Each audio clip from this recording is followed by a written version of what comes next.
छोटी बेटी है 4 महीने की, उसके लिए दूध बना रही थी। मेरे 3 बच्चे हैं बिल्कुल छोटे छोटे, मेरे बच्चे नहीं रह सकते बाप के बगैर।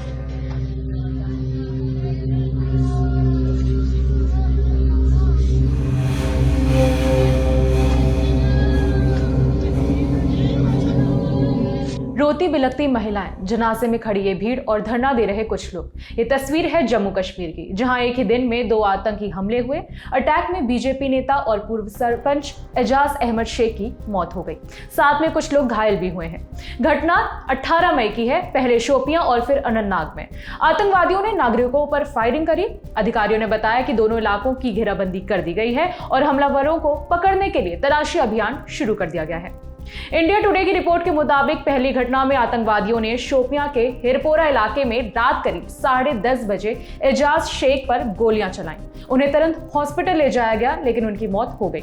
वहीं दूसरी घटना अनंतनाग जिले की है। आतंकवादियों ने अचानक एक टूरिस्ट कैंप पर गोलीबारी शुरू कर दी, जिसमें जयपुर के 2 लोग घायल हो गए, फराह और उनके पति तबरेज। उन्हें गंभीर हालत में हॉस्पिटल ले जाया गया है।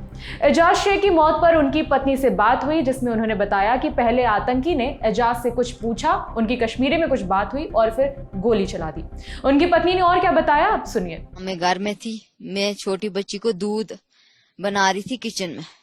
ऐसे एक आदमी को अंदर आया, बस उसने गोली मारी। पहले उसने पूछा सुई छुक इज, फिर उसके बाद बस ठा ठा ठा, तो बस पता नहीं कहाँ चला गया। एक ही आदमी। तो पहले पूछा सुई छुक इज, फिर उसके बाद क्या? हाँ, एक ही मैंने आवाज सुनी किचन में, बस ठा ठा ठा, मुझे कोई पता नहीं फिर क्या हो। बस इतनी गोलियां उसने दी के कहने की बात।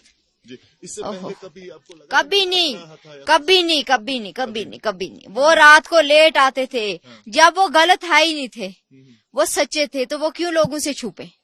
वो सच्चे थे, मगर मुझे कोई पता नहीं है किसने दुश्मनी की, ये किसने दुश्मनी की। मौके पे ही। तो जो वो जिसने गोली चलाई उसका चेहरा वगैरह मैंने कुछ नहीं देखा, मैं किचन में थी। मेरी छोटी बेटी है 4 महीने की, उसके लिए दूध बना रही थी। मेरे 3 बच्चे हैं बिल्कुल छोटे छोटे, मेरे बच्चे नहीं रह सकते बाप के बगैर। घटना पर एजाज के पड़ोसी इरफान अहमद शेख से भी बात हुई, उन्होंने क्या बताया वो सुनिए। तो रात के 10 बजे और 36 मिनट पर हमने गोलियों की आवाज सुनी, लेकिन हमें यही पता नहीं है कि कौन है और कहां से आया है। लेकिन फिर 10 या 15 मिनट के बाद अंदर से आवाज आई। इसकी मम्मी ने कहा कि मेरे बेटे को किसी ने गोली मारी, लेकिन नामालूम बंदूक बरदार, पता नहीं वो कहां से आए, किस रास्ते से आए, और ये भी पता नहीं है कि वो कहां फिर गए। तो उसके बाद शायद 10-15 मिनट के बाद फिर पुलिस आई, यहाँ पर आर्मी आई, और उसके बाद जब हमें लग रहा था कि अभी ये जख्मी है, तो हमने उसे गाड़ी में भर दिया, और गाड़ी में भरने के बाद हमने उसको हॉस्पिटल पहुंचाया।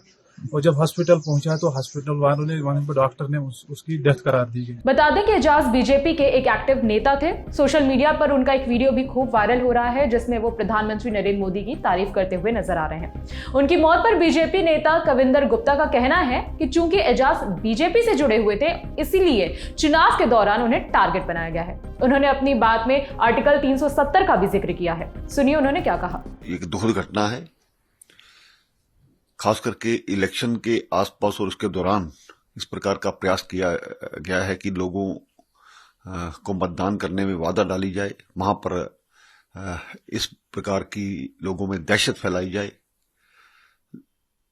और पाकिस्तान से आए हुए घुसपैठिए या उनके द्वारा प्रेरित लोग जो वहां पर भी आज आतंकवाद को हवा दे रहे हैं, काफी हद तक उनको सुरक्षा बलों ने मार गिराए, काफी तादाद उनकी घटी।